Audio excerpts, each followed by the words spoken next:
전 세계에 잃어버린 다음 세대를 회복시키는 사명을 감당하는 권창규 박사입니다. 반갑습니다.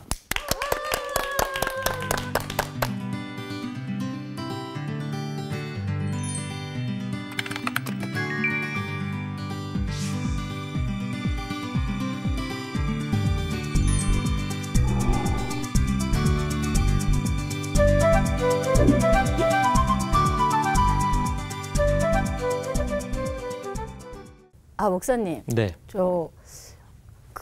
많은 육아법들이 있잖아요. 그렇죠. 예. 근데 저희가 어떤 교육을 받아들여야 하고 또 어떤 걸 거부해야 되는지 정말 판단이 안 서요. 네. 성경적으로 혹시 저희가 받아들이고 또 아니면 거부해야 하는 것들이 어떤 것들이 있는지 좀 말씀해 주세요. 맞습니다. 많은 부모님들이 이 육아나 교육법에 있어서 고민하고 또 헷갈려 하시는 부분들이 어떤 거를 받아들이고 어떤 좀 거부를 해야 되는지 고민하시는 경우가 많거든요. 이번 시간에는 말씀하신 것처럼 크리스찬들이 좀 거부하고 또 주의해야 될, 그렇게 하면 안 되는 이런 육아나 교육법에 대해서 한번 얘기해 보도록 하겠습니다. 부모님뿐만 아니라 조부모님들도 특별히 이 부분에 있어서는 또 유념하시면 좋을 것 같고요. 그 내용이 한 12가지 정도 우리가 주의해야 될 것이 있어요. 그 첫 번째가 뭐냐면 소위 말해서 이제 노예 육아 교육법이라는 것입니다. 현대 대표적인 육아 교육법일 수 있는데 부모님들이 종처럼 아이들에게 끌려다니는 거예요. 노예처럼. 그래서 아이들이 원하거나 얘기하는 대로 다 이제 따라주거나 종처럼 이렇게 하는 거라고 해서 노예 육아법이라 그렇게 얘기하는데, 그러니까 하나님이 원하시는 것은 부모가 어떤 기준 아니면 좀 권위를 갖고 이끌어 주기를 원하셨죠. 그런데 이 땅에 이제 교육이나 육아가 타락하면서 이 부모님들이 아이들이 원하는 대로 그냥 노예처럼 끌려다니는 이런 모습을 볼 수가 있습니다. 그래서 이제 이런 경우에 나타난 현상이 뭐냐면 어머니들이 너무 피곤해요. 왜냐면 다 일일이 아이들한테 맞춰줘야 되지. 막 이렇게 하는 그런데 또 우리 크리스찬들은 자녀를 사랑해야 돼. 이런 어떤 전제가 있기 때문에 자기 힘이 들고 어려워도 아이들한테 맞춰주려고 어떻게든 애를 쓰거든요. 이제 그렇게 하다 보면은 지쳐. 힘들어요. 그래서 지치고 힘드니까 때로는 좀 짜증도 나고 화가 나잖아요. 그래서 한 번에 이제 아이가 말 안 듣거나 이렇게 하면 확 쏟아져요. 그러면 또 죄책감이 막 밀려와가지고 하나님 앞에 또 회개하고 또 아이들한테 용서를 구한다든지 이런 게 악순환되는 경우들이 꽤 많거든요. 그래서 노예 이 육아 교육법은 또 이런 문제들, 그러니까 너무 피곤하고 지치게 만드는 이런 것들의 모습들로 나타날 수 있습니다. 또 이제 두 번째는 뭐냐면 소위 말해서 민주주의 육아 교육법입니다. 이거는 민주주의라는 거는 매우 좋은 거죠. 민주주의. 그런데 이것이 어떤 성경적인 권위, 그리고 성경에서 얘기하는 어떤 질서, 하나님의 말씀의 원리를 벗어나서 다수가 원하는 거라고 해서 민주주의라고 얘기한다면 그것은 좀 문제가 있어요. 예. 그러니까 민주주의라는 것은 참 좋은 거예요. 예. 어떤 한 사람의 독단적인 걸로 독재가 아니고 국민들이 아니면 많은 사람들이 원하는 걸 따르는 거니까. 그런데 다수가 원한다고 다 옳은 것은 아닐 수 있겠죠. 여론이 이게 다 맞는 것은 아닐 수 있어요. 그래서 우리에게는 크리스찬들에게는 다수가 다 하는 육아 교육법, 그렇다고 해서 그걸 따를 수가 있는 게 아니에요. 하나님이 원하는 게 뭔가, 하나님의 말씀이나 성경의 기준을 갖고 확인을 하고 또 다수가 원하면 더 좋겠죠. 네. 자, 그런 부분에서 이제 민주주의라고 하는 부분이 참 좋은 것 같은데 잘못하면 이 민주주의라는 것이 독이 될 수가 있죠. 그래서 육아나 교육법에 있어서는 민주주의라 그러면은 자녀들의 뜻을 헤아려주고 따라주는 부분이 돼요. 뭐 노예까지는 아니지만 민주주의라는 그 자녀가 원하는 거를 최대한 반영해 주려고 하는 그런 어떤 육아나 교육법이다 이렇게 볼 수가 있는데, 이렇게 될 때 이제 어떤 현상이 나타나냐면 부모가 아이에게 자꾸 이제 물어요. 네가 뭘 원하니? 뭐 이런 걸 자꾸 묻는단 말이에요. 예를 들면 뭐 오늘은 어떤 신발 신기를 원해? 뭐 어떤 옷을 입기를 원해? 아이한테 자꾸 물어요. 근데 아이들은 아직 미숙하고 어리기 때문에 그걸 잘 분별을 못 해. 이제 그러다 보니까 아이들도 이제 그런 질문을 받으면 도리어 이게 스트레스가 되는 경우들이 꽤 많고 예, 불안해져요, 아이들이. 어릴 때 너무 많은 그런 질문을 받으면. 우리도 그렇잖아요. 뭔가를 해야 되는데 거기에 대한 지식이 없고 또 식견이 없어요. 그런데 자꾸 뭔가를 물어. 예, 그러면은 이걸 답을 해야 될 것 같긴 한데 잘 모르겠으니까 불안하잖아요. 자연스럽게 답을 할 수 있는 어떤 상황이 되고 그 나이가 됐을 때 그걸 할 수 있으면 좋은데 근데 아이들은 뭐 오늘 뭐 먹고 싶냐? 그러면 아이들이 좋은 음식, 나쁜 음식이 구분을 잘 못한단 말이에요. 그러면은 혀에 단 거 이것만은 계속 원하겠죠. 그렇게 하다 보면 이 민주주의라는 것이 아이 중심적으로 또 때로는 해로운 것도 아이에게 줄 수 있는 그런 문제들이 발생을 해요. 자, 그래서 이렇게 접근하게 되면 이제 아이들이 불안정해지거나 아니면 또 예민해지거나 예, 그리고 부모는 좀 이렇게 이끌어줘야 되는데 그렇지 않고 매사에 아이에게 자꾸 묻는 현상이 자꾸 나타납니다. 그러니까 이게 이제 문제가 이제 되게 되고 그래서 어떻게든 뭐 아이가 결정하든 뭐 민주적으로 해서 결정을 하든 간에 결정하고 나서 진행이 됐는데 뭔가 또 문제가 생겨. 그러면 이제 책임 소재가 누구 있냐면 아이한테 책임을 물을 수가 없잖아요. 그렇죠. 아이가 하고 싶다고 했다 하더라도. 이제 그러면서 여러 가지 이제 많은 문제들이 생기고 결국 아이의 마음에는 고집이 자꾸 커가요. 그래서 고집이 세져요. 그래서 미운 3살 아니면 또 말 안 듣는 뭐 7살 뭐 반항하는 10대가 되는 게 그냥 그 나이가 되면 그냥 미운 짓 하거나 반항하는 게 아니고 요런 게 이제 쌓여가지고 민주주의 교육법 아니면 뭐 앞에 얘기한 노예 육아 교육법 이런 게 쌓여서 결국에는 만들어지게 되는 거거든요. 좀 어떠신 것 같아요, 우리 이런 어떤 민주주의 육아법이나 교육법 이런 것들이 꽤 대표적인 어떤 요즘 육아나 교육법에 속하거든요, 보면. 근데 솔직히 전 민주주의라고 해서 이게 뭐 여러 사람의 그 다른 교육법을 막 듣고 저희가 따라하잖아요. 그렇죠. 그런 부분에서도 좀 그런 것 같고요. 좀 네네. 제가 많이 실수한 거. 그 또 하나는 뭐냐면 자꾸 묻는 거. 네. 그 되게 저는 민주주의라고 생각했거든요. 네, 그게 네, 네. 애를 이렇게 생각하게 하고 그래서 정말 이게 좋은 거다 생각해서 저는 어릴 때부터 우리 조카들도 그렇고 막 애들한테 계속 물어봤었어요. 네, 네. 근데 그게 그렇게 불안 요소를 만들 수 있다는 걸 오늘 처음 알았어요. 그렇죠. 그러니까 네. 잘 분별해서 묻고 네. 또 어떨 때는 묻기보다는 그냥 아이들을 이끌어주고 또 아니면은 몇 가지 정도의 이제 선택할 수 있는 거를 주고 그 중에서 하나를 선택할 수 있도록 하는 것이 아이들이 훨씬 더 안정적인 이런 것들을 가질 수 있습니다. 네. 이제 세 번째는 뭐냐면 우리 크리스찬들이 가장 많이 범하는 것 중에 하나가 이제 세 번째, 네 번째에 속하는데 뭐냐면 율법주의 육아 교육법이에요. 율법주의. 여러분 우리는 율법 그러면 딱 떠오르는 게 있잖아요. 율법. 우리 특별히 크리스찬들은 율법 그러면 좀 긍정적이지 않아요. 예, 율법 맞아. 그러면. 그런데 우리가 이제 자칫 잘못하면 하나님이 이 율법을 주셨거든요. 그러니까 율법은 좋은 거예요. 따라서 율법은 좋은 거다. 그건 좋은 거다. 예, 그 보면 부모를 공경해라. 10계명이 나오잖아요. 그죠? 뭐 안식일을 주일을 거룩히 지켜라. 뭐 살인하지 말라. 이게 나쁜 거 아니잖아요. 다 지켜야 되잖아요. 예. 그러니까 이게 다 좋은 거예요, 율법은. 그리고 산상수훈 예수님이 3계명이라고 주신 거 거기도 보면 다 좋은 것들이에요. 근데 문제는 율법이 나쁜 게 아니고 율법주의로 가는 게 나쁜 거예요. 율법은 좋은 건데 이게 율법주의로 가. 그러니까 주의가 붙으면 좀 문제가 돼요. 그러니까 율법주의로 가요. 그래서 이게 율법주의로 가면 뭐냐면 율법을 반드시 지켜야 돼. 지키지 않으면 구원 얻을 수가 없어. 이게 이제 율법주의거든요. 율법주의. 율법은 하나님의 백성들은 이런 걸 지키면서 거룩하게 살아야 돼. 율법을 지키고 계명을 지켜야 돼. 이제 이렇게 이제 나오는 거고요. 자, 그래서 율법은 하라는 거, 하지 말라는 것으로 되어 있는데 이건 매우 좋은 겁니다. 근데 문제는 성경에 나와 있는 이 율법 위에다가 더 구체적으로 이제 바리새인들이 새 칙을 만들고 또 구체적인 또 자기들만의 또 율법 조항을 만들었어요. 그리고는 율법주의에 빠진 거예요.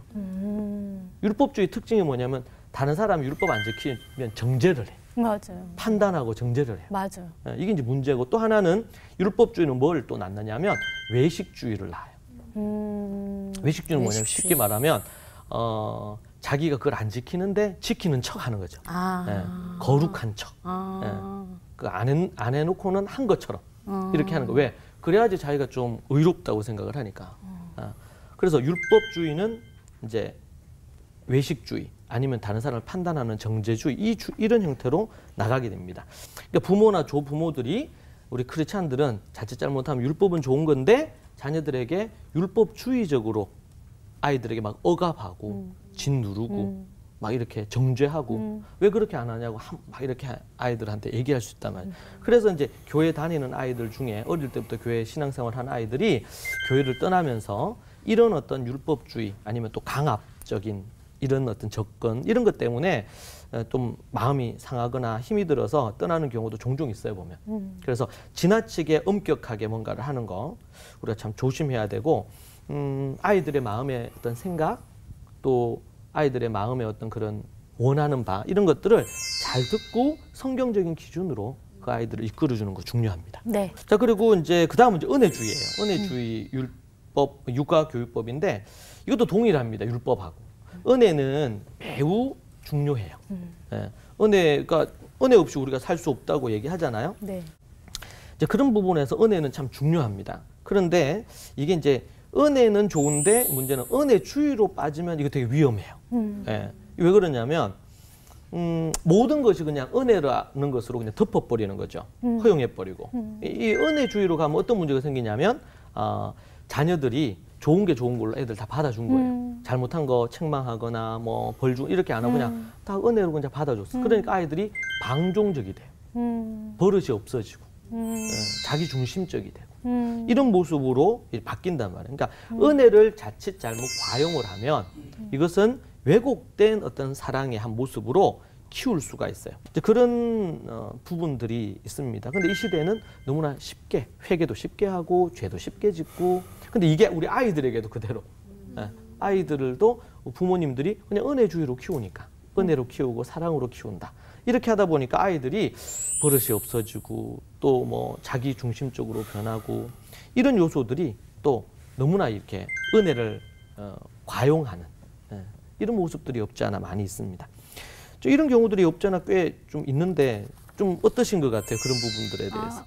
그 은혜주의에 대해서는 좀 많이 공감을 하는데요. 네. 교회 다니면서도 그러잖아요. 네. 저희가 뭔가 문제가 생기고 막 이러면 맞아요. 은혜로 다 이기지요. 뭐 은혜롭게 맞아. 뭐 다 이렇게 하죠. 은혜로 이렇게. 합시다. 네, 합시다. 뭐 이렇게. 네, 근데 맞아요. 아이들한테도 그러는 것 같아요. 그래서 저는 이 말씀에 되게 오늘 공부하면서 네네네. 되게 또 그 부분이 네네. 제가 놓쳤던 부분인 것 같아요. 네. 그래서 이제 성경에도 보면 마태복음 18장 이런 데 보면 어떻게 이제 징계할 거냐. 교회에서 이제 7이라고 얘기를 해요. 그래서 누군가가 어떤 잘못을 범했어. 그러면은 그걸 본 사람이 가서 먼저 얘기하는 거예요. 오늘 집사님 그렇게 하시면 안 될 것 같은데 얘기 권해줘요. 그러면은 회개하고 돌아오면 제일 좋죠. 그렇죠. 근데 만약 그렇게 했는데 안 해. 그러면 두세 사람이 가서 다시 고면하는 거예요. 네. 하나님이 기뻐하시지 않는데 그렇게 하시면 안 될 것 같아요. 이렇게 얘기를 두 번째 해요. 근데 그렇게 했는데도 이 사람 회개 안 해. 그러면은 어떻게 하면 교회 앞에 얘기하라 그러죠. 그래서 네. 교회에 공포를 하고 이 사람은 회개하고 돌이키지 않았기 때문에 교회에서 이런 징계를 합니다. 심지어 이제 가장 심각한 징계는 교회에서 출교시키는 거예요. 예. 근데 왜 그렇게 하면 그 사람이 미워서 싫어서 그런 게 아니고 그 사람이 회개하고 돌이켜서 하나님 앞에 하나님의 징계를 하나님의 그 치리를 안 받도록 교회가 그 조치를 하는 거거든. 그러니까 동일하게 가정에서도 자녀들에게 그 원리가 그대로 육아나 교육법에 적용이 돼야 돼요. 그렇게 한다고 해서 뭐 자식을 미워서 그렇게 합니까? 그거 아니거든요. 예. 그런 부분들이 매우 중요한 부분이 되고요. 네. 다섯 번째는 입시 위주 교육 육아법이에요. 뭐 입시를 무시할 수는 없죠. 수능 뭐 이런 부분에 대해서. 이건 우리 잘 알 것 같아요. 그래서 아이들을 육아나 교육하는데 심지어 제가 들으니까 태교를 수학 태교, 네, 영어 태교.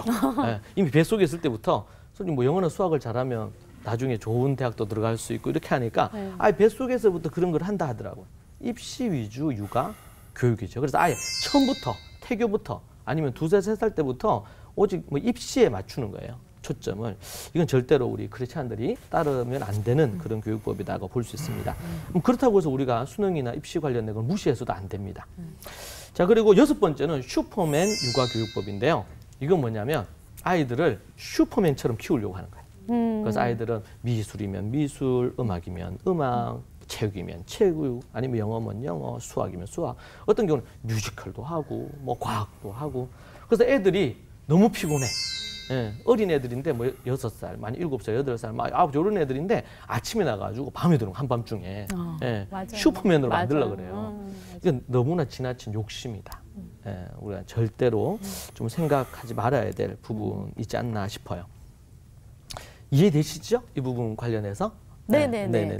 그러면은 저희가 아이들이 뭐 아침부터 저녁까지 그렇게 하는 경우를 좀 많이 봤고 또 그렇게도 하는데, 근데 아이들에게 그러면은 이렇게 놀이로 할 수 있는 위주로 할 수 있는 교육이 또 성경적으로나 뭐 이렇게 접근할 수 있는 그런 교육이 있나요? 그래서 보통 이제 놀이 뭐 육아나 놀이 위주 교육이라고 접근을 하거든요. 들어봤어요. 그래서 아이들에게 놀이 중심으로 육아도 하고 교육하는 거, 이 부분들은 1차적으로 긍정적이라고 볼 수 있어요.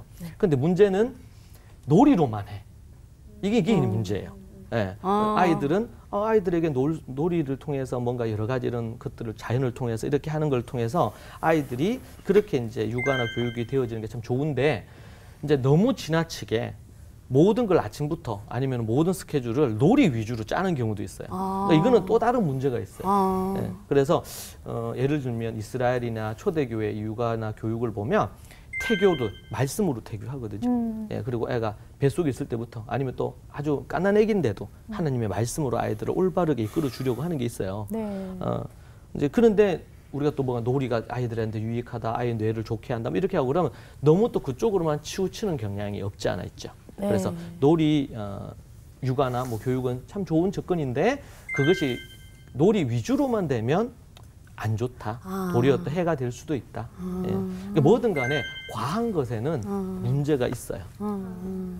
자, 그리고 8번째는요. 훈계일변도 육아교육법입니다. 그러니까 이제 율법주의하고 약간 좀 비슷한 성향을 좀 갖는데요. 칭찬이나 격려나 이런 거 별로 없이 책망이나 아니면 벌이나 뭐 매만 드는 육아나 교육을 얘기해요.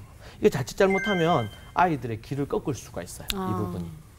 그래서 제가 이제 칭찬과 격려 80에 책망이나 매나 이거 20에서 80대 20으로 하라고 이렇게 권면을 하는데, 그러니까 훈계는 필요해요. 그러나 훈계 위주로 가면 곤란하다. 그리고 이제 그 반대로 이제 9번째는 과잉 칭찬 육아 교육법이에요. 이건 뭐냐면, 그러니까 칭찬을 하는데 우리 칭찬 중요하죠. 아이들이 칭찬해주고 격려하고. 그래서 뭐 칭찬을 했더니 고래도 춤췄대잖아요. 그래서 칭찬하는 건 너무 좋은데 이것도 지나치게 과잉 칭찬 형태가 되면 현실성이 아이들이 좀 떨어져요. 자기는 모든 걸 다 잘한다고 이렇게 생각을 하고 그러지 못하고 뭔가를 내가 좀 못했다 이러면은 되게 이제 아이들이 좀 절망해요. 그런 문제가 이제 생길 수가 있고, 자칫 잘못하면 이런 과잉 칭찬이 교만을 만들어내기도 하고 또 버릇없는 아이로, 그리고 무조건 자기가 인정받고 자기가 칭찬받고 막 이렇게 해야 되는 걸로 아이들을 그렇게 좀 생각하도록 만들 수 있거든요. 그런 것도 우리가 좀 조심해야 될 부분입니다. 자, 그리고 10번째는 무관심 육아교육법이에요. 요즘 워낙 아이들을 막 교육한다고 육아한다고 달달 볶으니까 이 반대적으로 그냥 무관심하게 내버려 두면 애들이 잘 자랄 거라는 거죠. 그래서 의도적으로 무관심하게 애들을 대해. 이것도 좀 문제가 있어요. 성경에 보면 근실이 자녀를 징계도 하고 근실이 이 육아나 교육을 하라고 돼 있는데 너무 이 세상이 너무 지나치다 보니까 또 그 반대로 무관심하는, 그러니까 좀 어느 정도 균형을 이룰 필요가 있겠죠. 그런 부분들이 있습니다. 자, 그렇게 있고 그리고 이제 그래서 이제 잠언 22장 6절은 마땅히 행할 길을 아이에게 가르치라. 어릴 때부터 아이들에게 하나님의 원하시는 마땅히 행할 길을 가르치라는 거죠. 그렇게 강조하고 있습니다. 11번째는 이제 결과 중심 육아교육법이에요. 세상의 성공을 추구하는 경우는 결과를 위주로 합니다. 그래서 모든 게 결과가 좋으면 다 오케이예요. 아무리 그게 나쁘고 뭐 잘못됐다 하더라도 결과가 좋으면, 성적이 좋으면 오케이, 문제가 안 되는 거죠. 그런 것처럼. 그러면서 뭘 무시하냐면 과정을 무시하고 또 과정 속에서 하나님의 말씀을 무시해버리는 경향이 있습니다.